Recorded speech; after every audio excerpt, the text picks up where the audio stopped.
First contact and subjugation. The UNSS Intrepid sliced through the darkness of space, humanity's first true deep space vessel pushing beyond our solar system's edge. Captain Alina Reyes stood on the bridge, watching as the stars streaked past on the main view screen. After 3 years of travel, they were approaching the Proxima Centauri system, carrying humanity's hopes and dreams of expansion beyond our cosmic neighborhood. "Captain, I'm detecting an anomaly at 2 light-minutes distance," reported Lieutenant Commander Jackson, his eyes fixed on the sensor readings.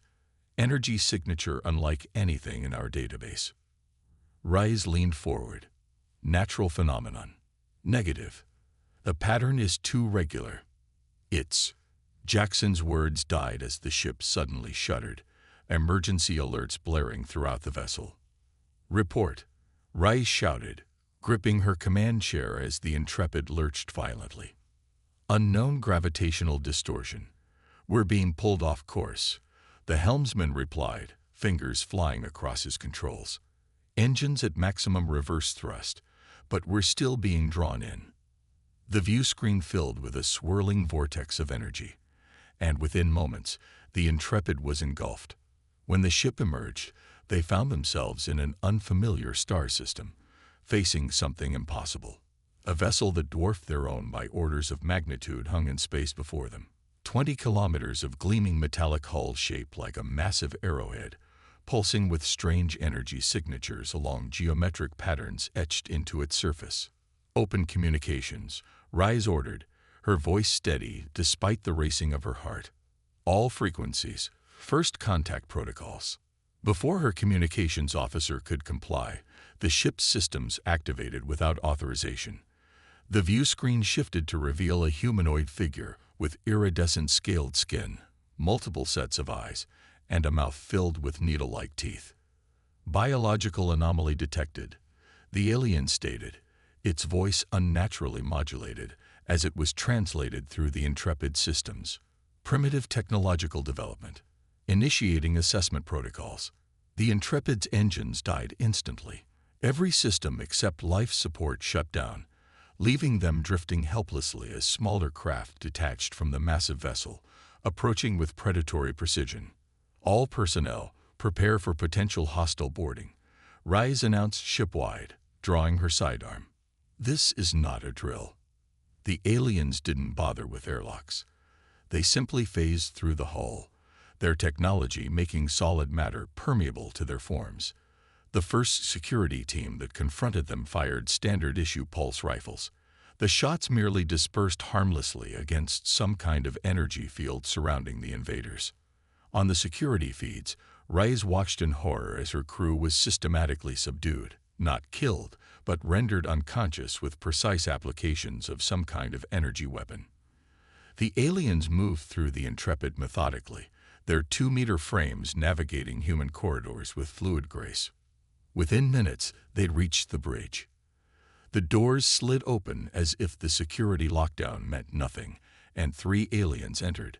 Up close, Reyes could see the complexity of their scaled skin, shifting colors like oil on water, and the intelligence burning in their multiple eyes. The leader approached Reyes, who stood her ground. "Your species designates itself as human," it stated, not a question, but an observation gleaned from the ship's databanks. "I am High Commander Zelfar of the Kelveri Dominion." Reyes kept her weapon raised. "You've boarded our vessel without permission. Return control of our systems immediately." The alien's mouthparts formed what might have been a smile.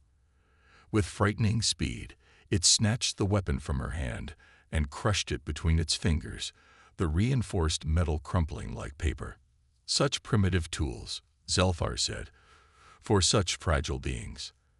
The alien produced a handheld device that scanned Reyes from head to toe. The results seemed to amuse it, its scales shifting to a pattern of bright blues and purples. "Your species registers as physically inferior by every metric," it continued.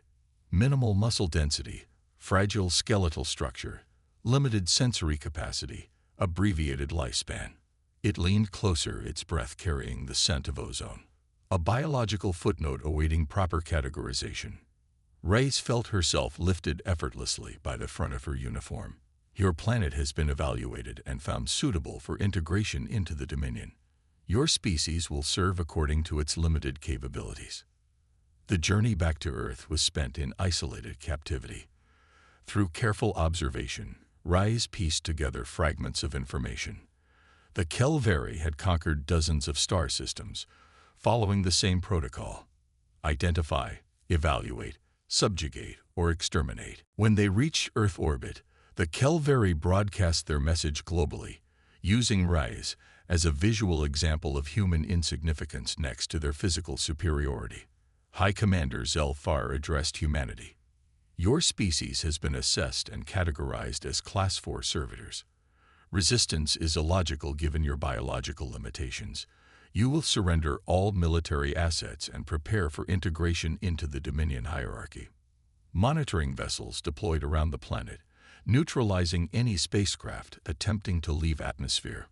Reyes was returned to Earth, a broken messenger delivering a hopeless ultimatum. Earth's unified military response was swift but futile. The Kelveri weapons systems neutralized missiles before they left atmosphere. Fighter jets were swatted from the sky like insects. Ground forces were immobilized by widespread energy fields that rendered electrical systems useless. Within weeks, major cities fell under Kelveri control. Humans were processed, evaluated, and assigned roles based on their physical and intellectual capabilities. Those who resisted were not killed, but subjected to neural reconditioning that left them compliant shells of their former selves. But in a secret facility beneath the Rocky Mountains, Dr. Maya Sullivan studied the Kelveri biological data gleaned from scattered encounters. Captain Reyes had been debriefed extensively upon her return, and one detail caught Sullivan's attention. You said they scanned you, and seemed amused by the results. Sullivan asked, her eyes never leaving the molecular modeling display. Reyes nodded. They called us inferior in every way, physically weaker, shorter-lived. Yet they bothered to conquer us instead of simply wiping us out, Sullivan mused. That suggests we have some value to them. Sullivan's team had managed to recover tissue samples from a wounded Kelveri during a skirmish in what was once Chicago. Under the microscope, the cellular structure revealed something extraordinary. Look at this, Sullivan said to her colleague, Dr. Amir Khan. Their genetic coding is almost completely uniform. No junk DNA, no redundancies. Khan leaned closer. That's impossible. Every evolved species carries genetic variations, redundancies, evolutionary artifacts. Unless they're engineered, Sullivan replied. Not evolved naturally, but designed for perfection. Perfect means specialized, Khan said slowly, understanding dawning. And specialized means vulnerable, Sullivan finished. They're too perfect, too uniform. She highlighted the cellular structures in the enhanced images. No natural immunity diversity. No genetic variation to adapt to novel threats. A plan began forming in her mind, one that would transform humanity's greatest weakness, our biological messiness, into the ultimate weapon against the perfect Kelveri. We need more samples, Sullivan said, determination hardening her voice. And we need to get into one of their environmental processing centers. Reyes, who had been listening silently, stepped forward. I'll get you what you need. They think us weak. Let's show them how dangerous the weak can be when cornered. As the Kelveri tightened their grip on Earth, establishing processing centers and beginning large-scale resource extraction, humanity's resistance formed in the shadows. The aliens' confidence in their superiority would be their undoing. They had conquered many worlds, but they had never encountered humans before. A species whose greatest strength wasn't in their muscles or bones, but in their relentless adaptability and refusal to accept defeat. The extinction protocol had begun, but not for humanity. The hidden strength. 6 months into the Kelveri occupation, human cities had been transformed. Massive extraction facilities punctured the land like metallic tumors, drawing resources from deep within the earth. Humans shuffled through designated corridors, neural compliance collars ensuring their docility as they performed menial tasks beneath the watchful gaze of their conquerors. In Kelveri Command Center Alpha, formerly known as Geneva, High Commander Zelfar reviewed the progress reports with satisfaction. Resource acquisition exceeded projections by 17%. Human compliance rates were stabilizing at acceptable levels. Minor resistance cells continued to operate, but their impact was negligible. The integration proceeds efficiently, Commander reported Sub-Commander Velener, his scales shimmering with prideful green patterns. The humans have accepted their natural place in the order. Zelfar's scales rippled with cautious yellow. Do not underestimate even lesser species, Velener. Complacency breeds failure. Increase neurological compliance protocols by 12%. Beneath the Rocky Mountains, in a facility shielded from Kelveri sensors by a combination of natural mineral deposits and adapted alien technology, Dr. Maya Sullivan had not seen daylight in months. The underground complex known as Sanctuary had become humanity's last best hope. The samples from European Processing Center 3 confirm our theory, Sullivan announced to the gathered resistance leaders. The Kelveri share a nearly identical genetic structure. The variation between individuals is less than 0.001%. How is that possible? Asked General Williams, former NATO commander, now leading what remained of Earth's military forces. We believe they engineered themselves for what they perceived as perfection, Sullivan explained. Maximum strength, intelligence, sensory capacity, but at the cost of genetic diversity. Captain Rice, her face bearing new scars from a narrowly escaped Kelveri patrol, leaned forward. And that's their weakness. Sullivan nodded. Humans have messy genomes, full of redundancies, variations, even viral DNA incorporated over millions of years of evolution. When a new pathogen emerges, some of us die, but enough survive to develop immunity. The Kelveri have no such diversity. If we can introduce something their systems have never encountered. You're talking about biological warfare, Williams said gravely. I'm talking about survival, Sullivan countered. They've already condemned millions to neural conditioning or processing. This isn't about ethics anymore. It's about whether humanity has a future. The room fell silent. The weight of the decision pressed upon them all. What do you need? Rice finally asked. Access to their environmental systems, Sullivan replied. The Kelveri maintain strict biological isolation protocols. Their ships and facilities use closed-system environmental processing. We need to introduce our payload directly into those systems. Williams shook his head. Their security is impenetrable. We've lost 3 teams just trying to gather intelligence. Not entirely impenetrable, came a new voice. A lean man with haunted eyes stepped from the shadows. Marcus Chen, former CDC biocontainment specialist. Before they took New Atlanta, I was studying their environmental systems. There's a central processing node for North American operations in what used to be Kansas City, less heavily guarded than their command centers. Can you get us in? Rice asked. Chen's mouth formed a grim line.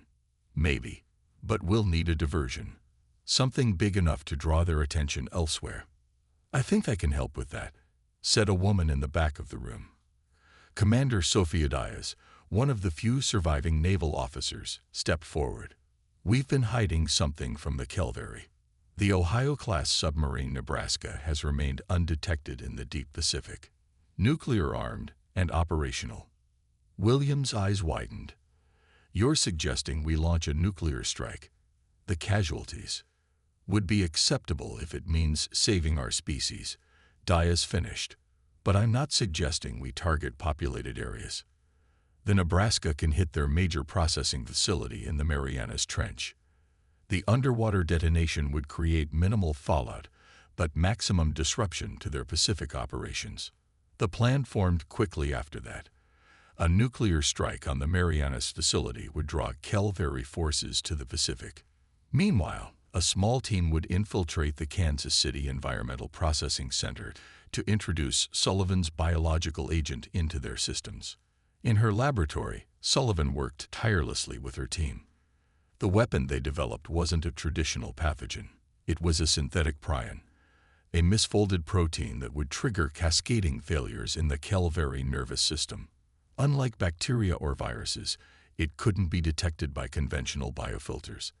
And because it targeted specific protein structures unique to Kelvary biology, it would be harmless to humans and Earth life. The incubation period will be approximately 2 weeks, Sullivan explained to Reyes as they prepared the delivery system. Microscopic crystalline structures that would dissolve in the Kelvary environmental fluid medium. They won't know they've been infected until it's too late. And the symptoms? Reyes asked. Sullivan's expression was solemn. Progressive nervous system degradation. First, fine motor control. Then sensory processing. Finally, autonomous functions. It will be a difficult death.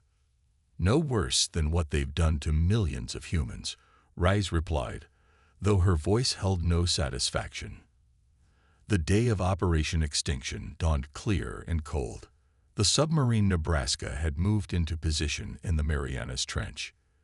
The infiltration team, Reyes, Sullivan, Chen, and 3 former Special Forces operators, prepared at a forward base in the ruins of Street Lewis. Their transport, a modified Kelvary shuttle captured in a previous operation, would get them within a kilometer of the Kansas City facility. From there, they would proceed on foot through the drainage systems that Chen had helped design before the invasion. The nuclear detonation is scheduled for 200. Williams informed them over their secure comm system. You'll have approximately 1 hour of reduced Kelvary presence before reinforcements arrive from other sectors. Sullivan checked the containment case one final time. Inside, suspended in a specialized solution, were enough prion crystals to infect the entire North American Kelvary environmental network. From there, it would spread throughout their connected systems worldwide. If we don't make it back, Sullivan said quietly to Reyes, make sure someone else tries again. We only need to succeed once. Reyes nodded, checking her weapon, a modified pulse rifle reverse-engineered from Kelvary technology. We'll succeed. They think us weak. That's our advantage. At precisely 200, the nuclear warhead detonated deep in the Marianas Trench. The underwater explosion sent shockwaves through the Kelvary processing facility, rupturing containment fields and destroying equipment worth more than the GDP of pre-invasion Earth. Alarms blared throughout all Kelvary installations globally. In Kansas City, Reyes watched as shuttles launched from the facility, rushing to respond to the Pacific emergency. Their window was open. The team moved silently through the drainage tunnels, Chen leading them through a labyrinth of concrete and steel. Twice they encountered automated security systems, which the team's tech specialist disabled using reverse-engineered Kelvary codes. When they reached the central environmental processing chamber, they found it almost deserted. Only 2 Kelvary technicians remained, their attention focused on emergency protocols. We need 3 minutes, Sullivan whispered, preparing the delivery system. Reyes nodded and signaled to the operators. With practiced precision, they neutralized the technicians using modified stun weapons. Sullivan worked quickly, accessing the environmental control panel. The system was alien, but Chen's knowledge proved invaluable. Together, they bypassed the security protocols and opened the main circulation tank. Now, Sullivan said, activating the delivery mechanism.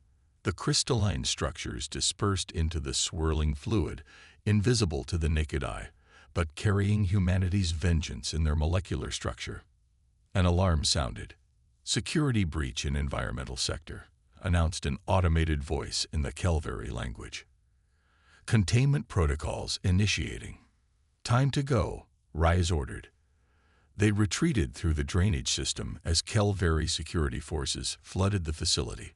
One of the operators fell, struck by an energy weapon. Another stayed behind to cover their escape, sacrificing himself so the mission could succeed. When they reached the extraction point, only Reyes, Sullivan, and Chen remained. Their shuttle had been discovered and destroyed. They were stranded in hostile territory with the full might of the Kelveri hunting them. "We need to split up," Rice decided. "Improve our chances that at least one of us makes it back to report success." Sullivan clutched the now empty containment case. "It doesn't matter if we make it back. The agent is in their system. Now we wait." As they disappeared into the ruins of what had once been America's heartland, the microscopic agents of the Kelveri's destruction circulated through their environmental systems, transferring from facility to ship, from ship to command center. The countdown to extinction had begun, and the Kelveri, in all their engineered perfection, had no idea what was coming. Extinction Protocol. 2 weeks passed without any sign that Operation Extinction had succeeded. In Sanctuary, General Williams paced the command center, anxiety evident in every step. The nuclear strike had cost them dearly. The Nebraska and her crew sacrificed to create the diversion. And of the infiltration team, only Chen had made it back, bringing confirmation that the agent had been deployed but no evidence of its effectiveness. "We should have seen something by now," Williams muttered. Dr. Kahn, who had taken over Sullivan's work in her absence, shook his head. "The prion needs time to propagate through their systems and begin causing neurological effects. We estimated 2 weeks as the minimum time frame." "And the maximum?" Kahn hesitated. "There isn't one. If it failed to take hold." The communication console chimed, interrupting their grim speculation. It was one of their deep cover observers in former Washington, D.C., now a Kelveri administrative center. "Something's happening," reported the resistance operative. Voice hushed. One of the Kelveri administrators collapsed during an assembly. Others seemed to be having difficulty coordinating their movements. "They're trying to keep it quiet, but there's definite concern." Similar reports began flowing in from around the globe. In Mumbai, a Kelveri patrol had veered off course and crashed their shuttle into an extraction facility. In Berlin, a commander had been observed struggling to manipulate standard control interfaces. In Sydney, an entire processing center had gone into emergency lockdown after multiple system failures caused by operator error. "It's working," Chen said, a complex mix of vindication and horror in his voice. "The prion is affecting their nervous systems." The Kelveri response was swift and brutal. Suspecting sabotage, but unable to detect the agent, they implemented harsh new security protocols. Humans found outside designated areas were executed immediately. Work quotas doubled as the aliens desperately tried to complete critical projects before whatever affliction was spreading could further compromise their operations. High Commander Zelfar, stationed in Geneva, called an emergency council of his senior officers.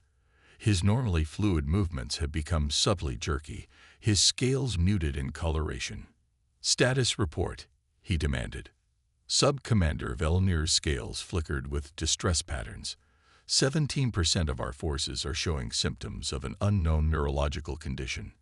Medical analysis has found no infectious agent, no toxin, no radiation effect. The condition appears to be progressing rapidly. "Quarantine all affected individuals," Zelfar ordered. "Isolate the environmental systems of each facility and vessel." "We've already begun isolation protocols," Velnir reported, his hand trembling slightly as he manipulated the holographic display. "But the condition continues to spread. And there's something else."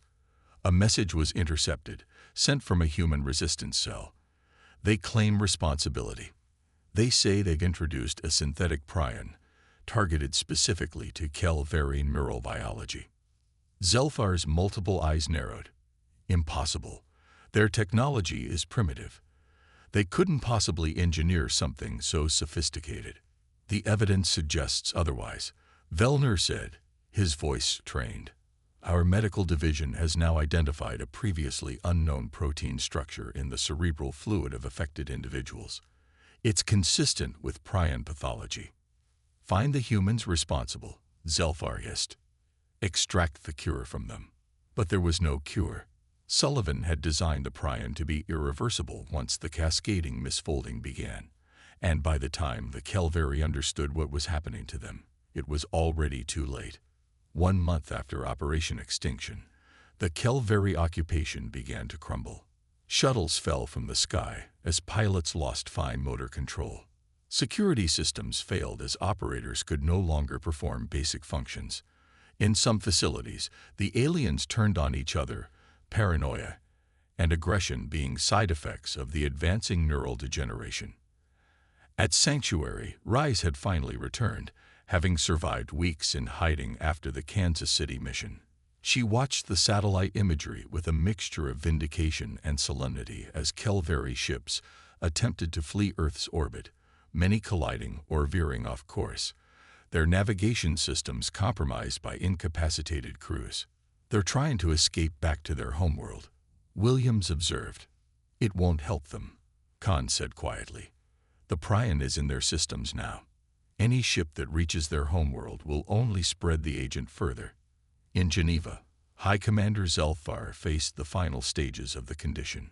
His once powerful body betrayed him, tremors racking his form, his vision blurring as neural pathways misfired and died. He'd ordered the execution of hundreds of human scientists, seeking the non-existent cure, but to no avail.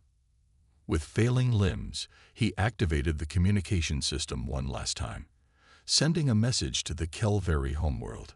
Quarantine the Sol system. Do not attempt rescue or recovery. The humans have. He couldn't complete the message. His nervous system shutting down. Zelfar collapsed, joining thousands of his kind in neural death. 3 months after Operation Extinction, Earth belonged to humanity once more.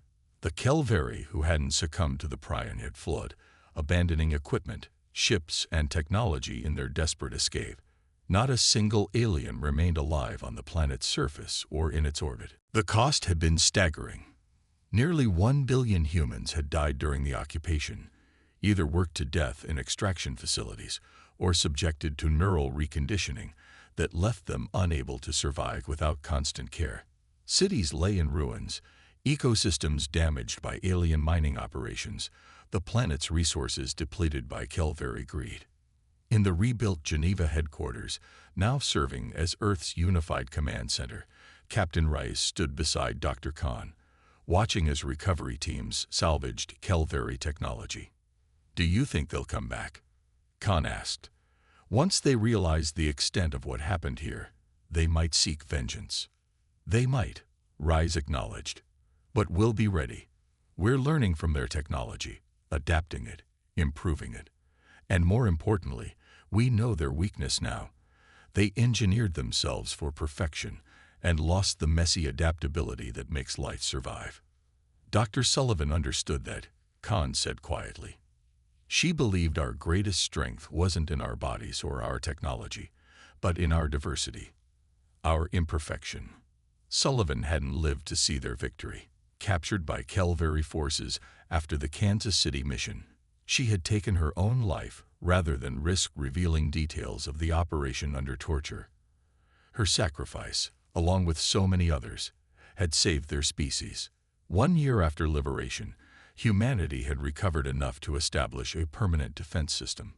Salvaged Kelveri ships had been reverse-engineered, their technology incorporated into a new fleet designed specifically to protect Earth. Monitoring stations extended beyond Pluto's orbit, watching for any sign of returning invaders. In a ceremony commemorating the resistance fighters who had given their lives, Reyes, now Admiral of Earth's United Defense Force, unveiled a memorial. At its center stood a statue of Dr. Maya Sullivan, holding not a weapon but a microscope. "The Kelveri called us weak," Reyes said to the assembled crowd. "They measured strength in muscle density, skeletal structure, lifespan. They saw our biological messiness as inferiority, but they failed to understand that true strength lies in adaptability, in resilience, in the unwillingness to accept defeat even when logic says you cannot win." She gestured to the stars now visible in the evening sky. They came from those stars believing themselves superior in every way. They returned to those stars now as a cautionary tale. Humanity will never again be underestimated by those who dwell among the stars. And should the Kelveri or any other species dare to threaten our existence again, they will learn what the Kelveri learned too late. Reyes looked up at the statue of Sullivan, remembering the scientist's quiet determination that the most dangerous species in the galaxy isn't the strongest or the most technologically advanced. It's the one that refuses to die, the one that turns weakness into strength, the one that, when pushed to the edge of extinction, pushes back. In the vastness of space, the remnants of the once mighty Kelveri fleet drifted, crewed by the dead or the dying. The Prion continued its inexorable work, spreading throughout their civilization as the returning ships carried it to their homeworld and colonies beyond. An entire species, engineered for perfection, undone by the messy, adaptable, imperfect humans they had dismissed as weak. The ultimate irony and the ultimate vindication of life's fundamental truth. Perfection is not strength. Adaptability is. They had called humanity weak. Humanity had shown them extinction.